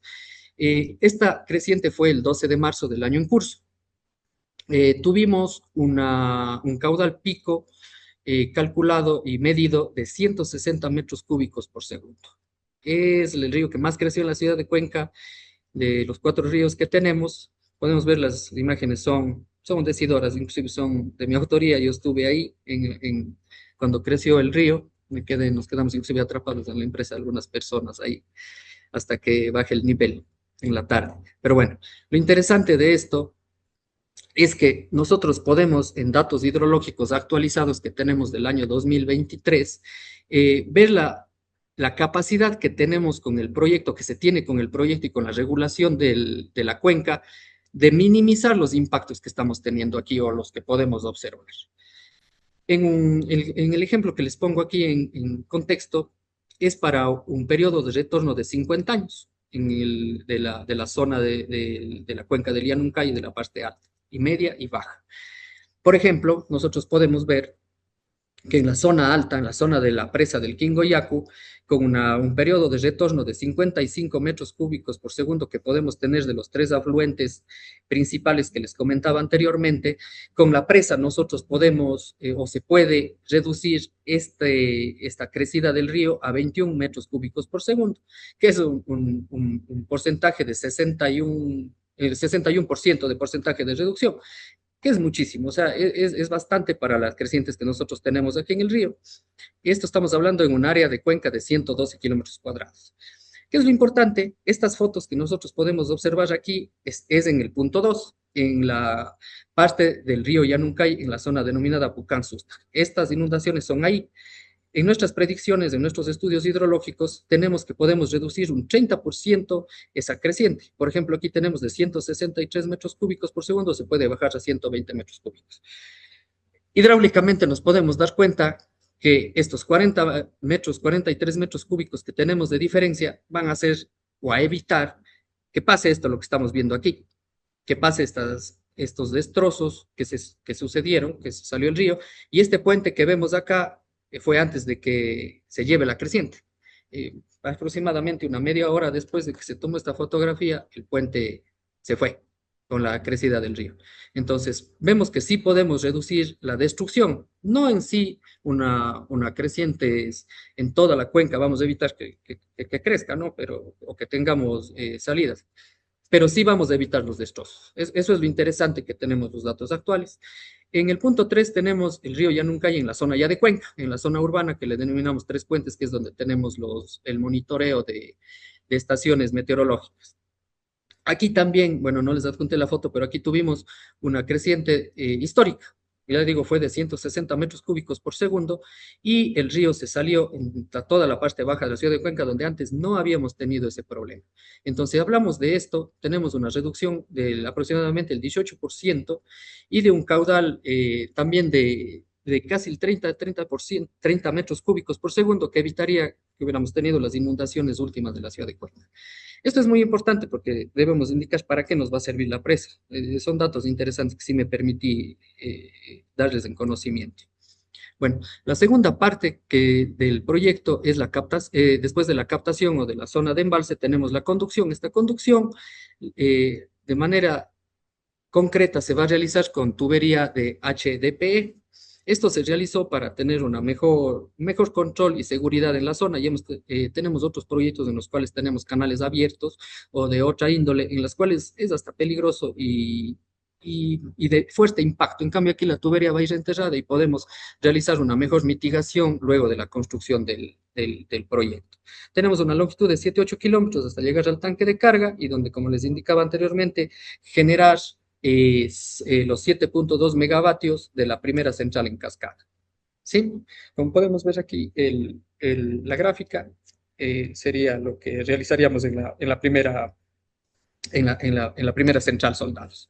Como segunda parte, como les indicaba anteriormente, ahora ya más detallado, tenemos la captación del Llanuncay, donde aprovechamos el agua turbinada de soldados, captamos una nueva vertiente, un nuevo río, una nueva quebrada, que es el Ixcayrumi, más la bocatoma del Llanuncay. Con esto logramos un caudal de 550 metros cúbicos por segundo, en el cual le conducimos por la tubería, por una tubería de 2000 milímetros, para la generación de la segunda central en cascada de 14.8 megavatios, 14.6 megavatios, perdón. Ahí es cuando nosotros ya devolveríamos el agua al río, hasta en mejores condiciones de las cuales nosotros las tomamos en la parte alta. Este es un resumen del proyecto, ¿no? Que tenemos que la Central Soldados, con el embalse del Quingoyacu regulado, más una quebrada adicional, con un caudal de 4 metros cúbicos, vamos a generar 7.2 megavatios. La central hidroeléctrica Yanuncay, con sus dos captaciones correspondientes del Izcairumi y el Yanuncay, un caudal mayor obviamente de 5.5 metros cúbicos por segundo, generaríamos los 14.6 megavatios, que sería la central principal. Y como les comentaba anteriormente, es muy interesante decir que la transmisión de la energía es bastante corta hasta un centro poblado, como en este caso sería la ciudad de Cuenca. Eso es lo interesante de estas centrales pequeñas ubicadas cerca de los lugares, ¿no?, de interés, de consumo, por decirlo así. Tenemos una línea de transmisión de 69 kilovoltios a 30 kilómetros, muy cercano a la ciudad de Cuenca, en la cual se conectaría a la subestación Turi, que la cual inclusive están todos los documentos ya en regla y tenemos la autorización de la empresa regional Centro Sur para la conexión del proyecto y la evacuación correspondiente de la energía. Si bien, bueno, en las conclusiones, si bien es un proyecto bastante compacto, les he dado de manera muy resumida las partes y las cosas del proyecto en general, pero lo importante es ver cuál es lo beneficioso de un proyecto multipropósito. No solo generar energía, aquí les podemos indicar que los beneficios para la ciudad de Cuenca, y ojo, que le podemos nosotros ahora se denomina más un proyecto estratégico a nivel de Estado, no es solo un proyecto de ciudad. Hubo un decreto presidencial suscrito en septiembre del año anterior, del año 2025, por la Presidencia de la República, el decreto presidencial 0036, en el cual se denomina el proyecto multipropósito Yanuncay como estratégico para el Estado. ¿Por qué? ¿Por qué es esto? Aquí les podemos dar las conclusiones y las fortalezas, ¿no? Con el proyecto nosotros podemos dotar a la ciudad de Cuenca de agua potable para los siguientes 50 años y con la proyección de habitantes más 285,000 habitantes, o sea, hasta los 800,000, les decía yo, de que puede haber una proyección para los próximos 40, 50 años. Entonces, estaríamos abasteciendo para nuestras futuras generaciones en la ciudad de Cuenca de agua de calidad y de cantidad, más que todo, que es lo interesante. También, obviamente, al ser un proyecto multipropósito, podemos dotar de agua de riego a las zonas productivas específicas de las parroquias de Baños y San Joaquín, donde están implementadas aguas abajo o en la cuenca baja, digamos, del proyecto, que son zonas realmente agrícolas, al menos la zona o la parroquia de San Joaquín es una zona netamente agrícola, como la de Baños, en menor tal vez cantidad, pero es muy importantísimo para la seguridad alimentaria también de la ciudad y, por qué no, de la región y del país. Como ya les comentaba también, el control de inundaciones es muy importante, ya creo que fui bastante, con las imágenes dicen mucho más cosas de lo que podríamos mencionar aquí, ¿sí? Estaríamos previniendo inundaciones en la zona rural y zona urbana. Bueno, aquí sí podríamos decir, por ejemplo, la zona rural, esta zona de la cuenca media del Yanuncay se le denomina el biocorredor, un biocorredor del Yanuncay. Esa sería la zona rural. Como pudimos apreciar en las fotos, los destrozos en esta zona fueron muy grandes y en esta zona hay muchísimos negocios de comida típica, por ejemplo, para la ciudad. Y tuvimos grandes problemas con ellos, entonces las pérdidas económicas en la ciudad son muy grandes cuando tenemos estos eventos que se pueden controlar ahora de las inundaciones. Entonces, es muy importante, al menos para el área rural y para el área de impacto, para el área de ubicación del proyecto, el beneficio es muy importante para ellos mismos, para la zona de implantación del proyecto. Con los proyectos de esta índole, como un hidroeléctrico o multipropósito en este caso, el desarrollo territorial de la zona, hasta por ley, son muy importantes de zonas de influencia, como las parroquias, ya decíamos, de Baños, San Joaquín y Chaucho. Eso también es muy importante.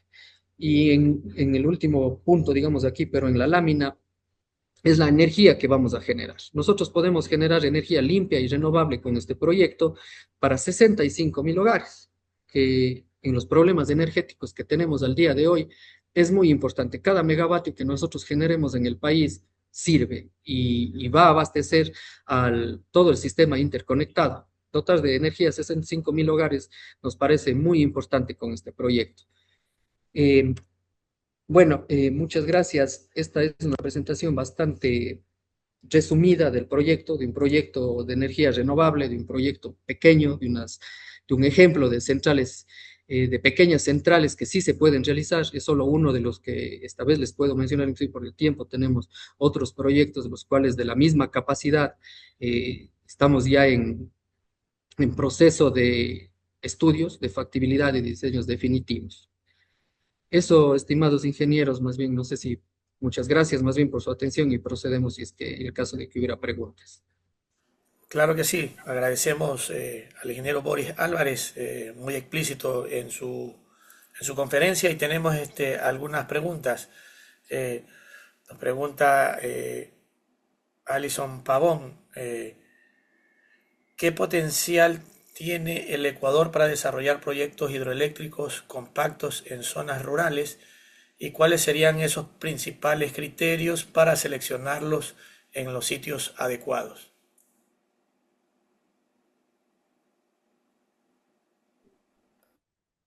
Esta es una pregunta, muchas gracias por la pregunta. Es muy interesante. En el país existe un portafolio de proyectos hidroeléctricos, de pequeñas hidroeléctricas, eso consta nacionalmente en el portafolio, y por ponerle un ejemplo, solo nosotros como empresa tenemos cuatro proyectos de pequeñas centrales hidroeléctricas. Uno en Cañar, en el sector de Ocaña, de 39 megavatios, que es un proyecto en cascada de Ocaña 1 que ya tenemos construido con una potencia instalada de 26 megavatios. El proyecto Soldados que le estamos indicando de 21 megavatios.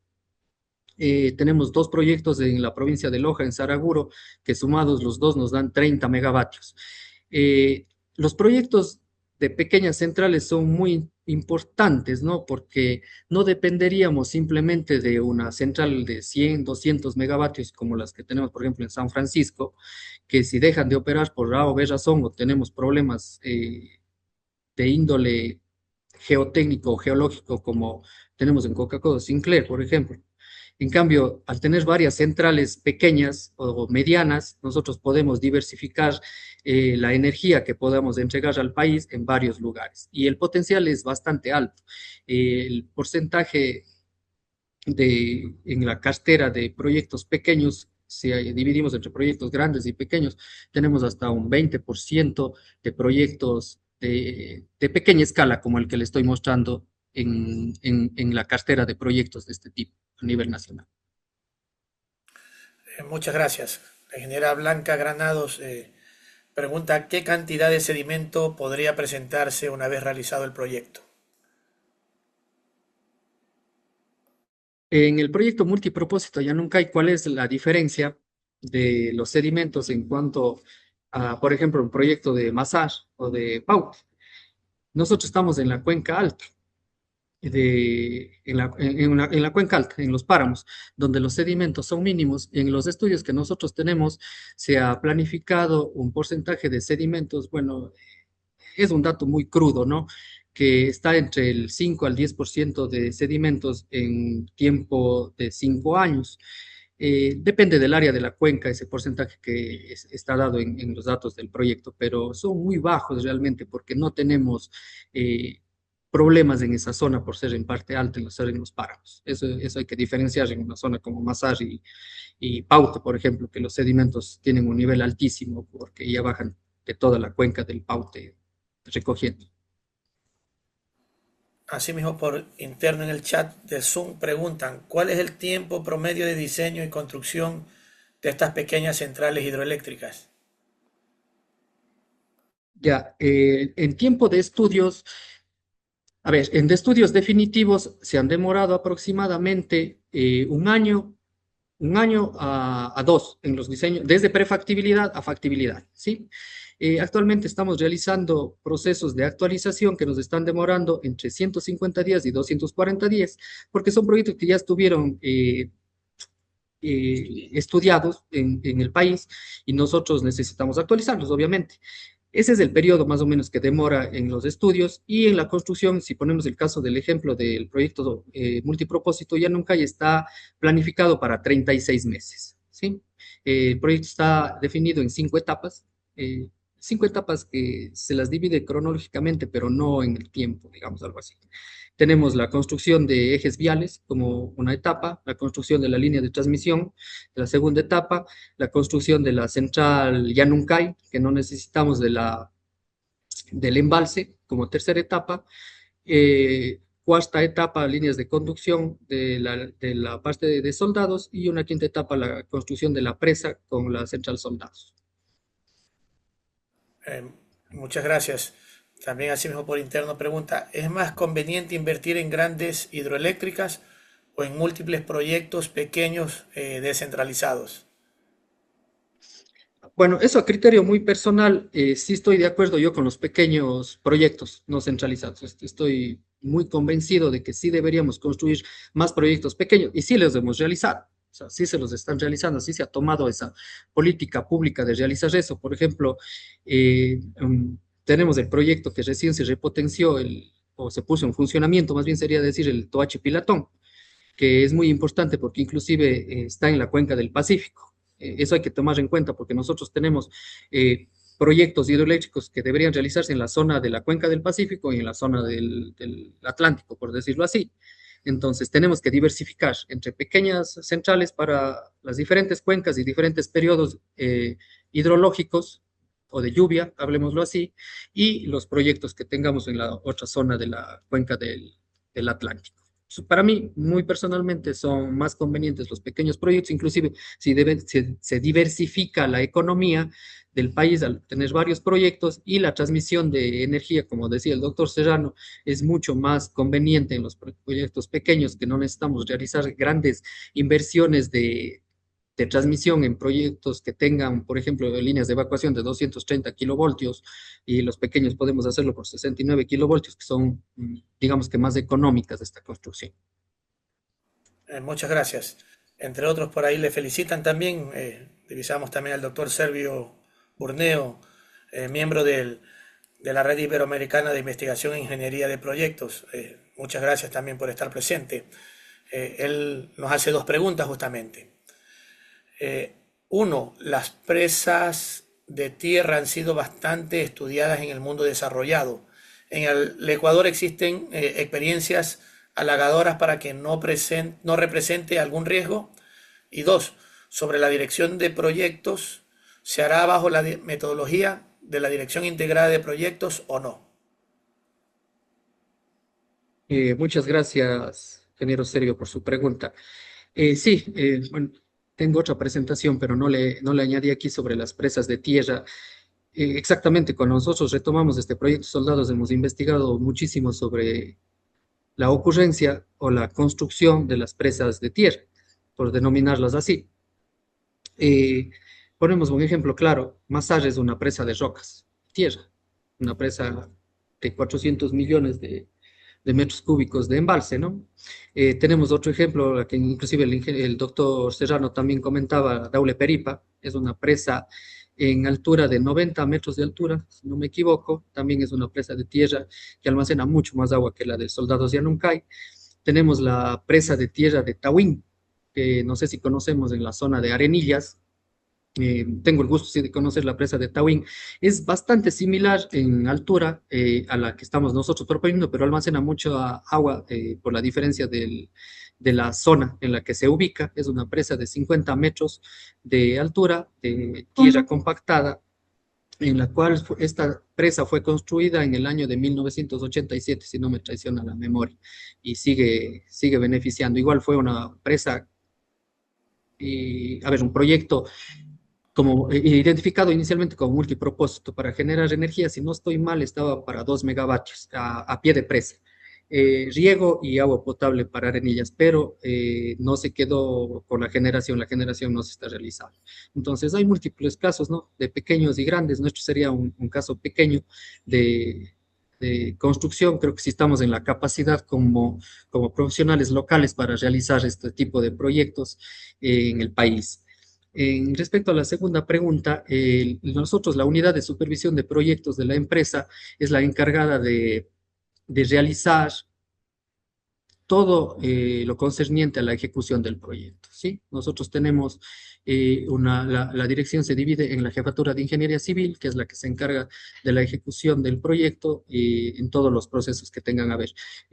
Probablemente estamos trabajando en ampliar la forma en la cual dividamos los proyectos, porque tenemos varios proyectos, posiblemente generemos líderes de proyectos o project management para que se encarguen de cada uno de ellos. Equipos completos. Muchísimas gracias por su respuesta, ingeniero Álvarez. Pregunta del ingeniero Ricardo Andrés Bonilla. Considerando el posible fenómeno del superniño que tanto se menciona este año y lo mencionado sobre el cambio de uso de suelo y su impacto en la absorción y escorrentía, ¿cuál sería el impacto que tendrían futuros eventos similares en estas pequeñas hidroeléctricas una vez construidas respecto al control de inundaciones y la generación? Bueno, no sé, bueno, está bien, muchísimas gracias por la pregunta. Como les indicaba en las láminas anteriores, con los datos, nos manejamos con datos hidrológicos, en este caso específico del Yanuncay, a nosotros tener controlada mediante el embalse la presa, vamos a poder tener un manejo regulado de la misma, tanto en épocas de sequía como en épocas de crecidas. En el gráfico que les mostré es bastante evidente, ¿no? Lo que podíamos hacer con la presa, ¿no? Reducir hasta un 60% en la parte alta, en la parte de los páramos, este fenómeno de crecidas es bastante importante. Y sí vale decir, perdón, se me viene a la mente con la pregunta del ingeniero, en la crecida que comentaba del 12 de marzo, fue muy atípica, o digamos, en este caso, porque la población a veces identifica de que hay muchas más vertientes en la parte aguas abajo de la presa, de que se generan, más bien dicho, crecidas y generan problemas en el río Yanuncay. Pero esta vez los datos que nosotros pudimos recabar en uno de los ríos que tenemos estaciones fue que crecieron los 3 ríos de la parte alta. Esta vez llovió en la parte alta y con los datos que les mostramos, con las imágenes o con las estadísticas de los estudios hidrológicos, podríamos retener sin mayor inconveniente un gran porcentaje que nos va a evitar esta destrucción en la parte baja. Y obviamente, con los proyectos que nosotros tendríamos que vienen de la mano, digamos, con el proyecto multipropósito, es la conservación y el manejo adecuado de la cuenca alta con los pobladores de la zona. Esto es muy importante, ¿no?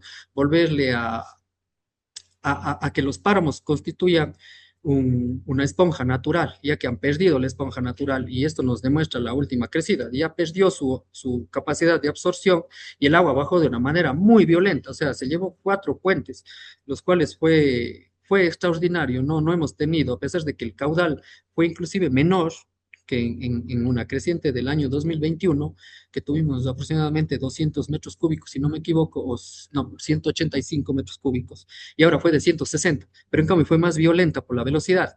Esa es una. Otra, las actividades antrópicas que tuvimos en la cuenca, la gente está cambiando la morfología de las riberas del río, ¿sí? ¿Por qué? Porque tienen sus propiedades, son productores de leche, se ganan terreno al río, están haciendo escolleras de manera antitécnica, las cuales están cambiando la laminación del río, ¿sí? Nosotros sabemos que si al río le hacemos más angosto, va a ganar más velocidad, y eso está hecho en muchos lugares. Entonces, son muchos factores los que afectaron esta vez la creciente del río. Gracias por su pregunta. Muchísimas gracias. La ingeniera Blanca Granados. ¿Los pequeños proyectos entonces hacen menos daño ecológico y son más económicos? Gracias por su presentación.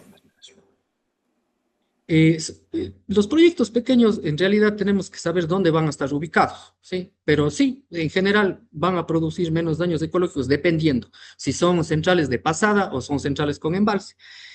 Por ejemplo, en este caso nosotros tenemos, en el caso del proyecto Yanuncay, es un proyecto con embalse. A diferencia de que más bien, por eso quería exponerles el daño que está realizado en el páramo, más bien podemos mejorar la zona. Y no lo decimos por predicciones o algo así, sino tenemos un proyecto que se llama el Complejo Hidroeléctrico Machángara en la otra cuenca del río, perdón, en otra cuenca de la ciudad, que es el río Machángara, en el cual es bastante similar, inclusive tenemos dos embalses, es una presa de tierra y una presa de hormigón, en los dos se suman 23 millones de metros cúbicos de embalse. Y a lo contrario de lo que mucha gente o detractores a veces también de los proyectos piensan que se va a dañar la zona de recargas hídricas, hemos logrado conservar más hectáreas que lo que no está cuidado en la otra cuenca del Yanuncay. Entonces, los daños ambientales se van a, tal vez a visibilizar, sí, en la época de la construcción va a haber impactos, al final sí vamos a realizar una intervención en una zona bastante sensible, pero todos sabemos que los planes de manejo ambiental que se van a realizar están enmarcados dentro de la ley y están aprobados y los realizaremos a manera cabal estos proyectos. Y si son más económicos, también me decía la pregunta, a veces no, el proyecto nuestro es un proyecto costoso, es un proyecto que bordea los 90 millones de dólares, pero se justifica obviamente por lo multipropósito. Si solo fuera un proyecto para generación hidroeléctrica, no repercutiera en el costo del proyecto. Es un proyecto que sí, no es un no es un proyecto barato, por decirlo así, no es un proyecto económico, pero el multipropósito es el que nos permite generar esa viabilidad económica del mismo a beneficio de la ciudad y, por qué no decirlo, de la provincia. Muchas gracias. Muchas gracias por la pregunta. Pregunta Alejandro, ¿ve factible el uso de energía nuclear en el Ecuador? Bueno, no es mi tema mucho el proyecto nuclear, pero si me dicen personalmente, con todas las seguridades del caso y la implementación, podría ser factible, pero si no estoy mal, el doctor Serrano no me deja mentir, son proyectos muy costosos, creo que estaba entre los 5 millones de dólares del megavatio, entre los 5 millones, 3 a 5 millones de dólares el megavatio, hasta más, y el tiempo de construcción y de factibilidades y prefactibilidad son muy largos, eso sí, sí tengo entendido, pero claro, en otros lugares del mundo, ¿no? Les tienen más bien como energía limpia a la energía atómica. Ahí hay bastante tema para debatir en ese aspecto. Bueno, muchísimas gracias. De esta forma le vamos agradeciendo también al doctor Javier Serrano, al ingeniero Boris Álvarez también por su excelentísima intervención en esta noche. Nos pregunta también Jason Quispe, ¿cómo afectarían las electrolineras para los vehículos eléctricos en la red actual del Ecuador? ¿Cómo hacer que sean autosostenibles si se implementan supercargadores? Ya, ese sí ya es un poquito más el tema del doctor, ya les comenta. Gracias. Muy buenas, buenas. Bueno, un gusto saludarles nuevamente. Las electrolineras pueden tener un impacto grande en el sector eléctrico, indudablemente, ¿no? Más aún cuando se masifique el uso de los vehículos.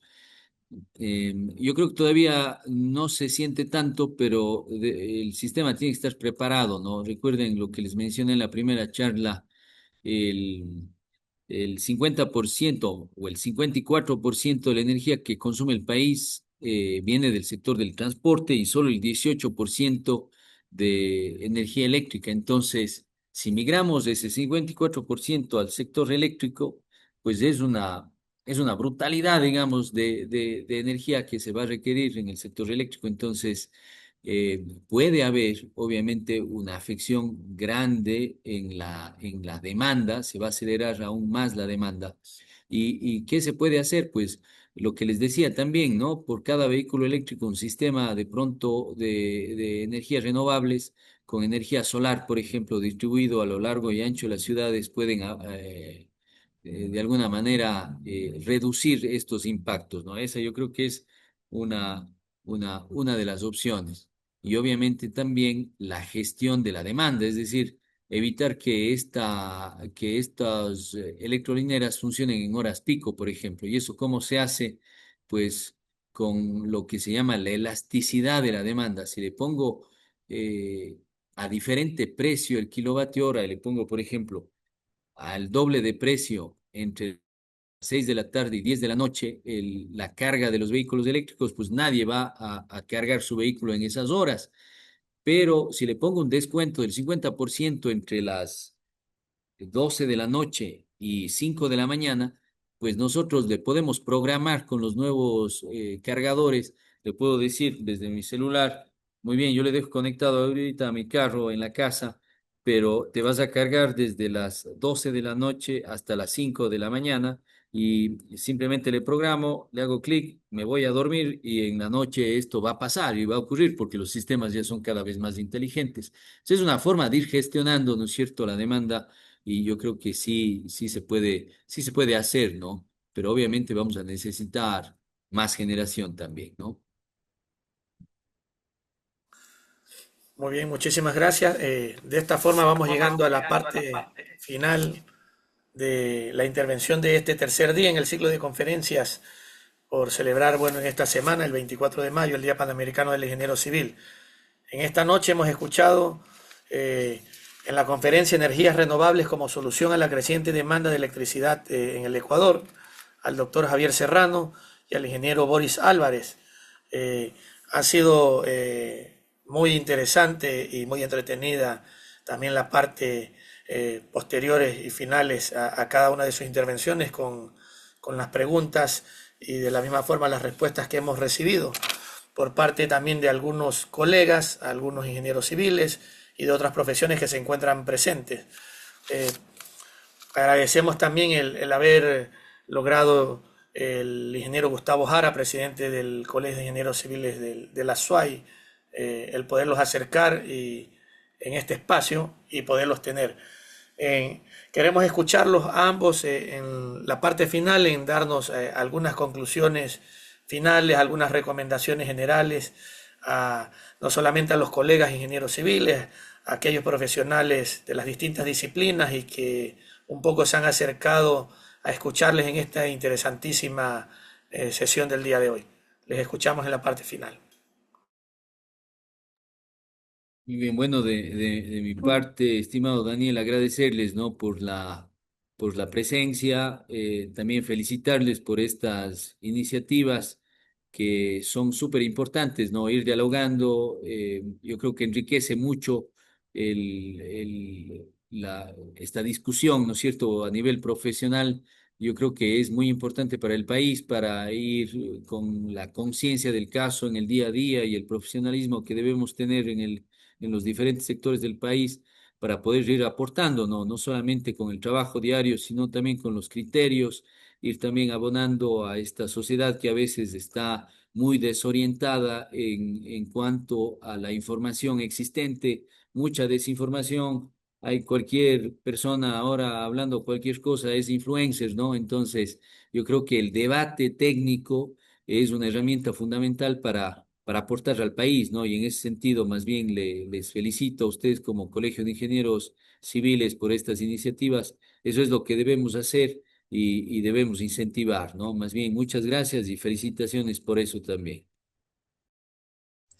Y bueno, de mi parte, muchas gracias, más bien, estimados colegas, por permitirme dar esta pequeña intervención sobre un proyecto que es muy importante para la ciudad de Cuenca y también estratégico a nivel nacional por la energía que podemos aportar al país. Como decía el doctor, a veces hay que saber de primera mano también lo que se está haciendo, ¿no? Las pequeñas cosas de las que podemos hacer en el país y de las que podemos construir inclusive los ecuatorianos.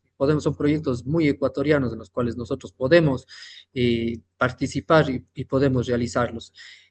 A las órdenes igual para cualquier otra información tenemos, este es solo un proyecto de los que tenemos algunos más de los cuales algún momento, si se nos permite, podremos compartir para que la gente sepa lo que se está trabajando desde adentro y lo que a veces no se da a conocer. Les agradezco mucho por su intervención y darme la oportunidad de presentarme ante tan excelente público que me ha tocado el día de hoy. Claro que sí, sin duda alguna que el honor ha sido para nosotros como colegios de ingenieros civiles del Ecuador escucharles a ustedes, a los colegios provinciales, entre otros, pues ya enviaron saludos anteriormente por este mismo chat del Zoom, el presidente del Colegio de Ingenieros Civiles de Imbabura, de Esmeraldas. Reconocemos por aquí también a la ingeniera Mariana Buenaventura, miembro del directorio del Colegio de Ingenieros Civiles de Manabí.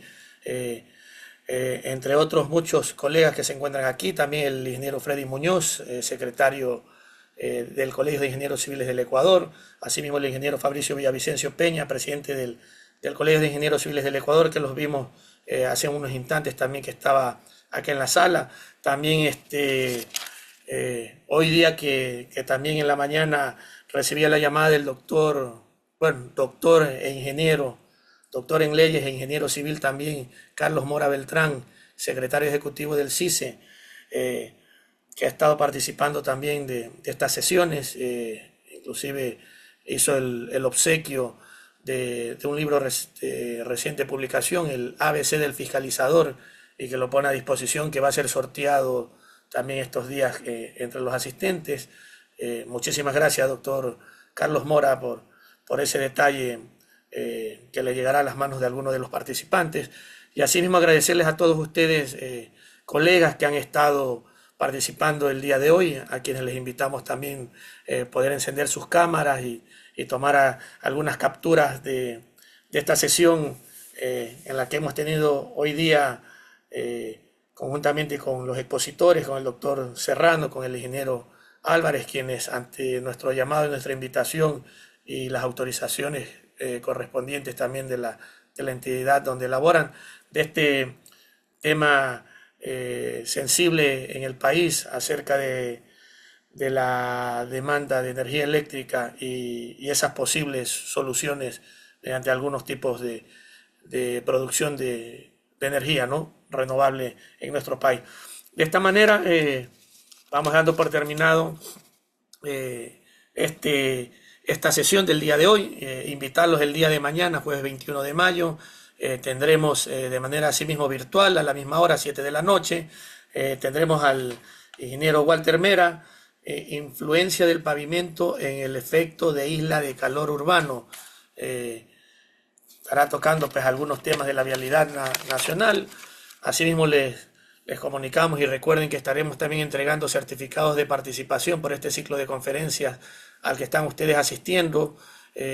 También mencionarles que las grabaciones de estas sesiones se han subido para aquellos que no han podido por alguna razón estar en la sesión, y puedan también asimismo ser revisadas por ustedes. Estará subido en el canal de YouTube del Colegio de Ingenieros Civiles del Ecuador y de Manabí.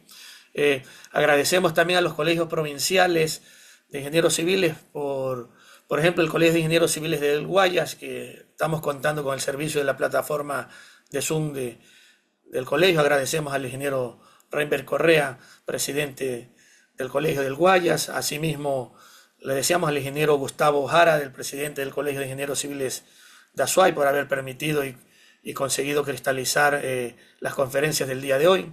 Agradecemos asimismo al Colegio de Ingenieros Civiles de Manabí, su centro de actualización de conocimientos, por la coordinación y organización de esta sesión, al presidente del Colegio de Ingenieros Civiles del Ecuador, al ingeniero Fabricio Villavicencio Peña, al ingeniero Daniel Carvajal, como vicepresidente, de todos los presidentes también del Colegio de Ingenieros Civiles del país. Recuerden que el día de mañana estaremos en el último día, esperando que tengan ustedes una muy buena noche. Nuevamente, un saludo a todos y de manera especial muchísimas gracias, doctor Serrano e ingeniero Álvarez. Esperamos contar con esos aportes en una siguiente sesión que podamos tener, como le hemos podido escuchar su predisposición también. Un abrazo con todos y tengan ustedes una muy buena noche. Muy Muchas amables. gracias. Gracias. Muchas gracias, muy amables.